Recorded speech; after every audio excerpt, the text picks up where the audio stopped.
A very good evening and welcome to Kivumbi 2022. My name is Ken Mijungu. This is a Standard Group Nav Center. This is our main operating center. This is where we get all the information, put it together and throw it out there for you, either on social media, on television, or even on the newspaper and online. Now, here where the editors sit and work throughout the night to ensure that by morning you have your stories on the newspaper, or by 9 o'clock you'll be having all the stories on television and of course on the online platforms. A very good evening and welcome to the show tonight, and we begin Kivumbi 2022 on a high note. Today is just a few hours, that's about 20 hours, and the Council of Governors and the interested parties will be converging in Wote, that's in Makueni County, for the last devolution conference until after the election next year. But even when what has become an annual conference reconvenes after the election,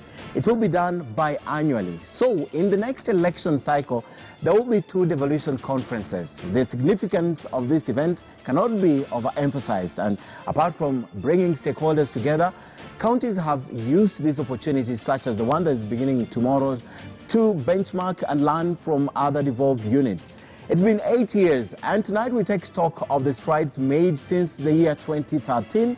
We ask critical questions, including if there is need to rethink the whole idea that was meant to decentralize power and bring resources closer to you, the people. Has it worked? What are the pitfalls and the challenges of devolution? I will also be on data tonight, and we will pick this conversation from the 1963 when the Majimbo debate was very ripe. We tell you its intentions and why Majimbo failed. Before then, Akisa. Ken, as you put it, the failures, we must say, were very astronomical, and its foundation, unlike what we are seeing in devolution, was quite shaky and based on a political problem. Kadu and Kanu could not agree on a common agenda, and Kenya was to be divided into 3 self-governing regions. Unlike now, when we have 47 distinct regions, but those that work hand in hand with the national government, but which is also one source of the conflict between the two centers of power. Now, the national government and the county governments, this has become a very big conflict that we are seeing, and we'll be talking about it when it began, and it was never properly understood. From a reluctant transition authority, one's false start, to another, power-hungry governors, uncompromising and bullish members of the county assemblies, and a people with over-the-top expectations. We have been here for 8 years, and the solutions remain a mirage. The problems still the same. Tonight, we see devolution through the eyes of Valerie Okumu, who is a devolution consultant, Senator Moses Kajwang, who has walked the devolution journey with the people of Homa Bay County, and Ndegwa Wahome, who chairs the County Assembly's Forum. Strides have no doubt been made, but was it going to be a walk in the park? We delve into these issues. Fred. Thank you, Akisa. Now, it was never going to be an easy task implementing the ideal, that is, seamless transition to devolved system of government. Devolution generated such high hopes among Kenyans, but with high hopes comes the potential of deep disappointment and frustration. It was inevitable that things would not always go according to plan, and that implementation would reveal problems which had not been anticipated. We were ambitious, even by international standards. 11 years later, and with the third election under the new system fast approaching, how do we rate our level of success, if at all, in transitioning? Constitutional expert Bobby Mkangi will offer perspective on this, having been a member of the committee of experts that was instrumental in birthing the 2010 Constitution. Now, as the 2022 polls draw closer, all eyes are on the Chebukati-led team as the commission works on how to restore public confidence in the results. With the appointment of a data commissioner, Kenyans are hoping that electoral data will be transparent, and IEBC will crown it by transmitting the results in a process that is free and fair. Let's get to Ken first before we get to that story. All right, Fred, as we try and work on that story, it will establish the conversation that you'll be having with Bob Mukangi tonight. Let's take a look at some of the devolution data we have for you. And as I promised, we're taking you back to 1963. This is the original proposal. 1963, Majimbo was mooted. Now, some of the ideas behind Majimbo was 3 governing regions, and the regions were to share governance. That's the beginning of Majimbo, 1963. Let's move on. The reason for the collapse of Majimbo in 1963, it had to collapse. If you look at this reason, it lacked clarity. There was fear of entrenching tribalism within the country. Those are some of the most important reasons why it collapsed. So 1992, still on Majimboism, it was more violent. That's 1992, before the advent of the current devolution. It was more violent and was polarizing. Kenyans called on the people to go back to their ancestral home. That is what happened in 1992. Let's move forward now to 2007, 2008. This was the rebirth of the nation after the disputed election that was quite polarizing. More than any other election, there was the post-election violence and decentralization of power. There was also the new constitution in 2010, born from the 2007-2008 acrimony, and of course, this also birthed devolution, and that's why tonight we speak about the birth of devolution. The object of devolution, as in the law, decentralization of power is decentralization is to devolve the power and resources, and of course, it's also representation down to the local level. That was the sole object of devolution, and 2010 Constitution made this so clear. So devolution was supposed to be transformational to Kenya, new, accountable and transparent institutions, inclusive approaches to government, equitable service delivery, and of course it's established the county governments. There are 47 of them. They are meeting tomorrow in Wote, Makueni, and once again devolution will be the top agenda in this country. And the governing law, Article 1 of the 2010 Constitution, that's where we begin. It says all sovereign power belongs to you, the people, and is exercised either directly or indirectly through you representatives who are elected democratically, happening next year, 9th of August 2022, in both county and the national government. That's the first governing law of devolution, Article 1 of the Constitution. Also, Article 6 of the Constitution, which emphasizes devolution and access to service as a matter of right. One says the territory of Kenya is divided into the counties specified in the first schedule. The government and the national government, the county and the national government levels are distinct, but they are interdependent.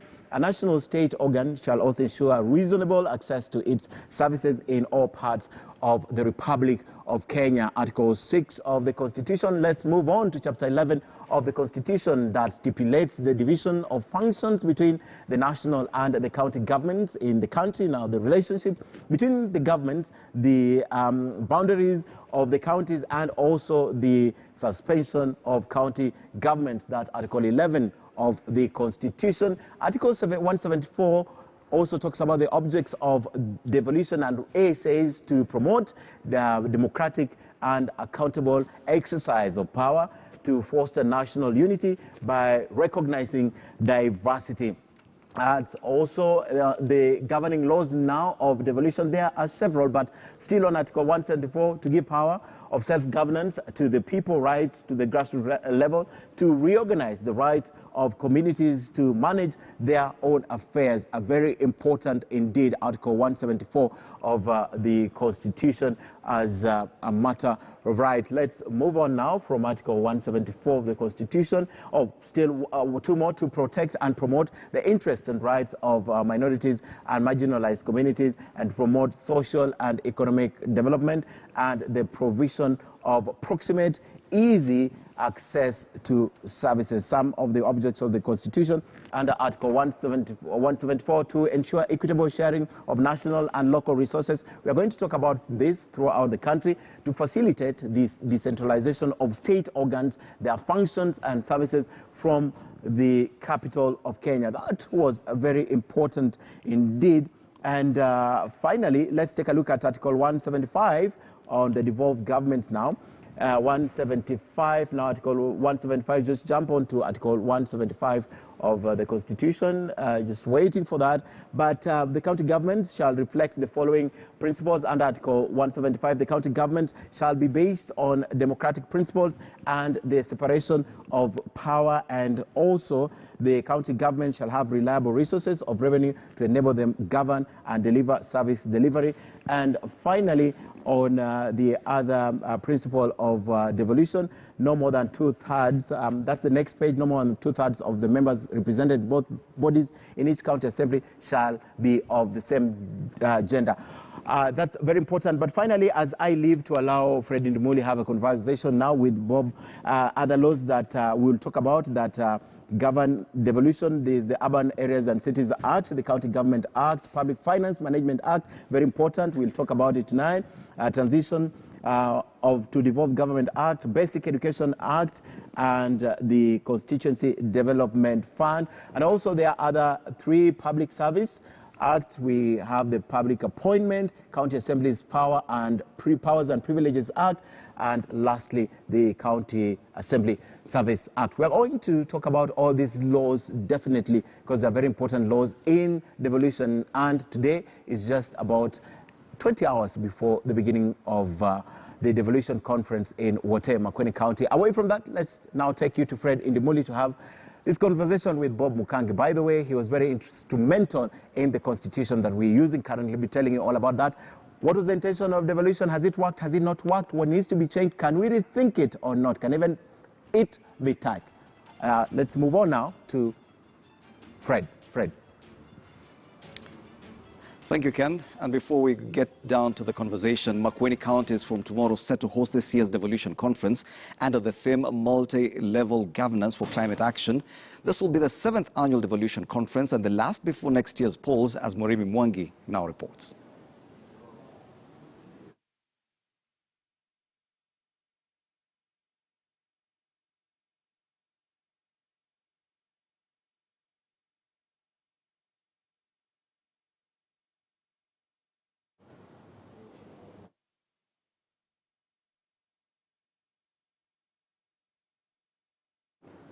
We do apologize for that slight technical hiccup.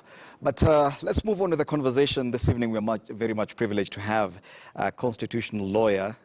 He's been a member of the Committee of Experts. Bobby Mukangi, you're also interested in human and child rights. It's very good to have you in studio this evening. Karibu sana. Thanks for having me. Yes, it's a very big conversation we're having. It was never going to be easy. Getting down to this devolution, actually transiting from the centralized system of government to this devolved system of government.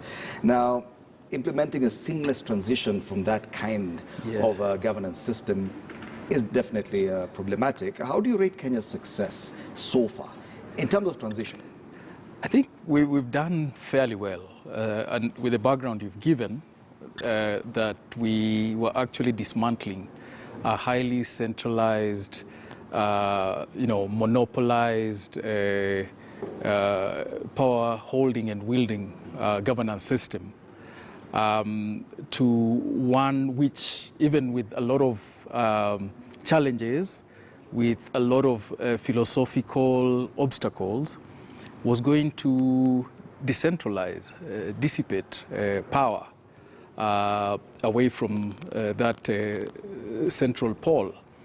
And so the fact that we did not break apart, we did not come apart, considering all the political antecedents, the historical antecedents that had been there and were thought to still be very much alive. And as you rightly put it, we are still transiting, when you consider it's 7 years, when you consider the other issues that we've had, when you consider that we are facing a third election, in terms of even our devolved institutions, the counties. And this has taken place without a very drastic shake-up or changes and what do you think in our country. What do you think worked out for us? Because even you sound a bit surprised that we seem to have handled it quite well. I think it worked because the people willed it. I think that's the first thing. It's because the people of Kenya wanted devolution. And they actually wanted devolution since 1963. the sort of pastiche Frankenstein nation that Kenya was created by the British, with all the diversity of nationalities, we call them tribes here, and what the state was supposed to be. The only obvious way, optimal way of managing our governance system was decentralization. And that's why we had problems since 1963 until 2010, when this came to be. In fact, one of the things, because when we were still debating the Constitution, right from the time Professor Yash Palgai's team came up with the first draft, and it was pronounced that Kenyans have actually said that they want a decentralized system of governance. And the drafts thereof, you remember the push and pull. And even up to the time when we were going for the referendum in 2010, there were still some people who were beholden to the old structure.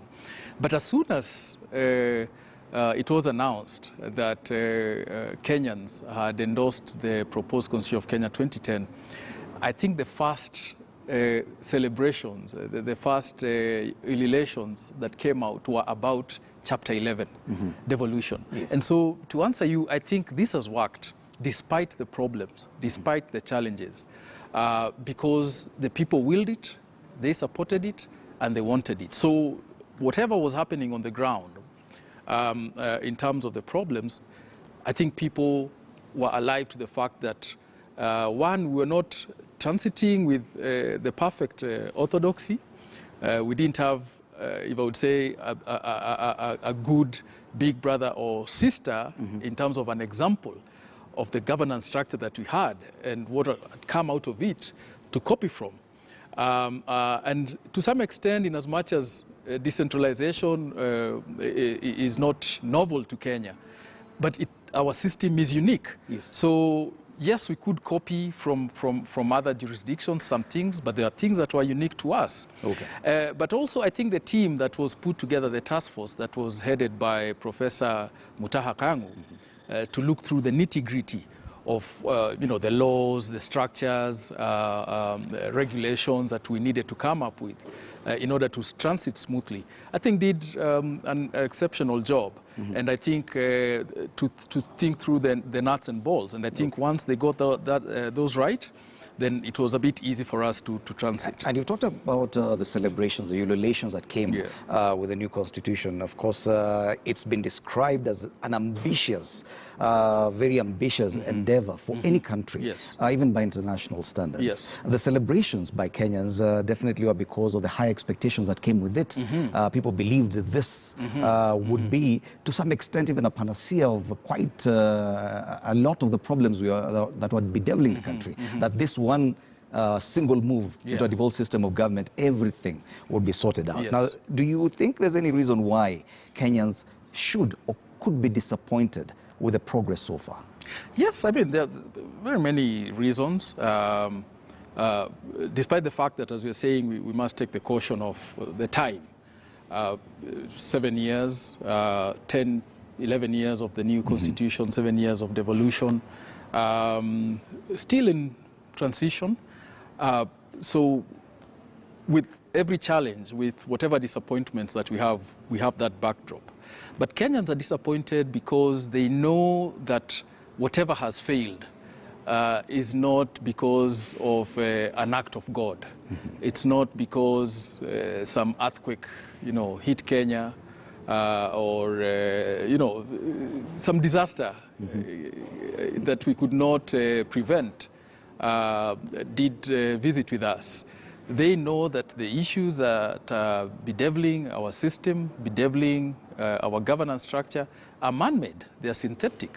When they look at issues to do with corruption, one of the main issues that is stealing resources away from Kenyans, from their children, and they know this is being enabled by men and women who are at their service, then they have every reason to be angry.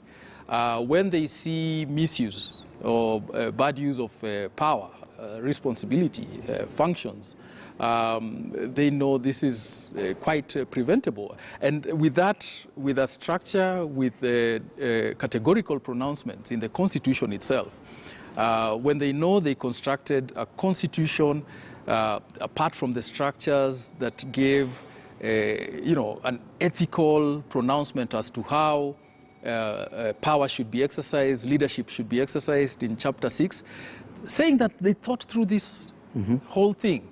And then some people come and behave as if, Chapter 6 is blank. You come from Chapter 6, 5, 6 is blank, then you get to 7.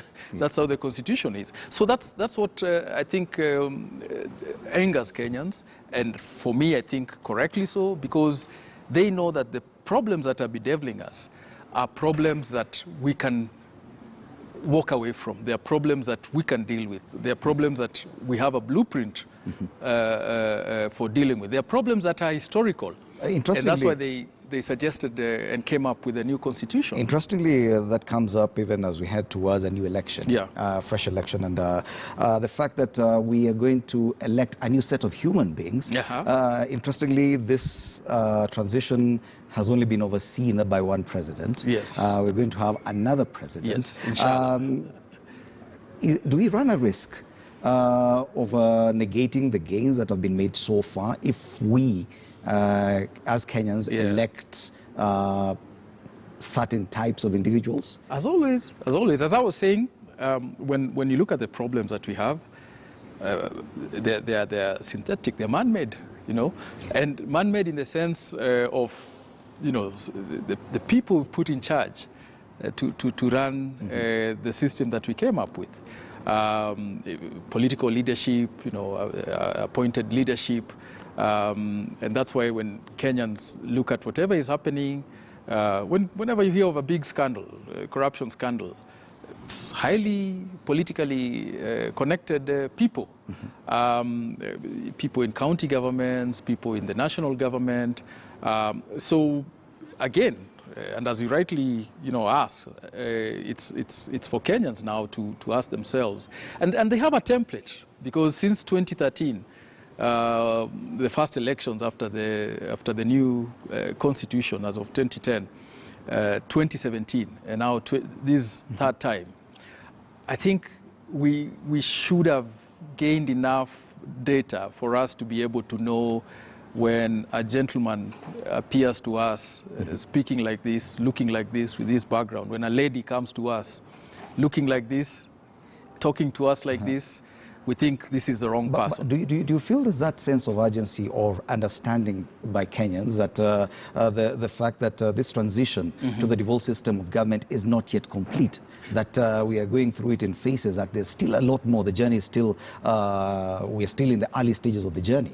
Well, in Kiswahili they say ngoja ngoja umiza matumbo. We want a quick fix. Yeah, so Kenyans want, and rightly so. I wouldn't fault them for that. They put their lives into this for many years, knowing that once a new constitution is in place, with a preamble saying that we are committing to bettering the well-being of our individuals, families, communities, with the Bill of Rights, quite comprehensive, touching on social and economic welfare of Kenyans. So they knew they had come up with a good template that would improve their livelihoods and those of their children and the future. And so in as much as the expectation and especially the timing of it needs to be managed, I think if they were seeing better signs, when they could look at the problems and say, we probably haven't achieved this because of the resources that we have, we are optimally utilizing them, but yes, there's a gap. Our leaders are trying their best, they are putting in their best foot forward, but because of other reasons, we still aren't there. Okay. So if they could see that the reasons as to why we are not where we are legitimate, then they would be patient, because they would know we are headed there, the journey is on, we are trying our best, despite the challenges. But now they're looking at this ball game and they can see that goals are being scored against them because the goalkeeper spent the night with the other team.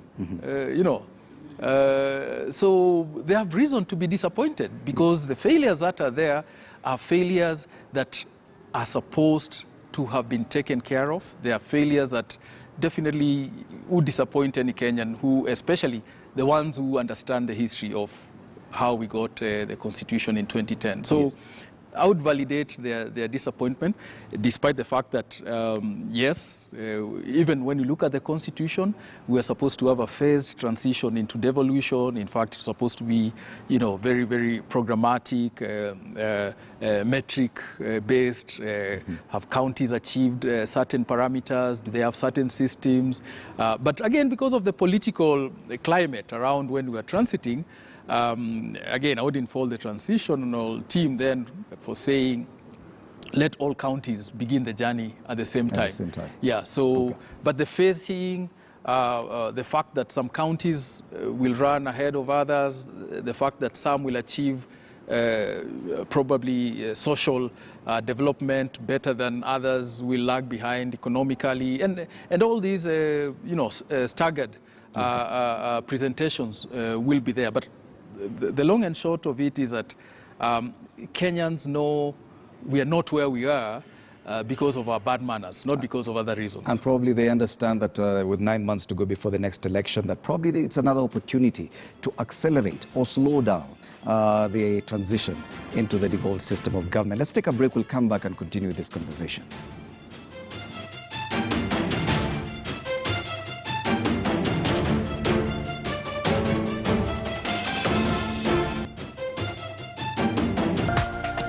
This is KTN News.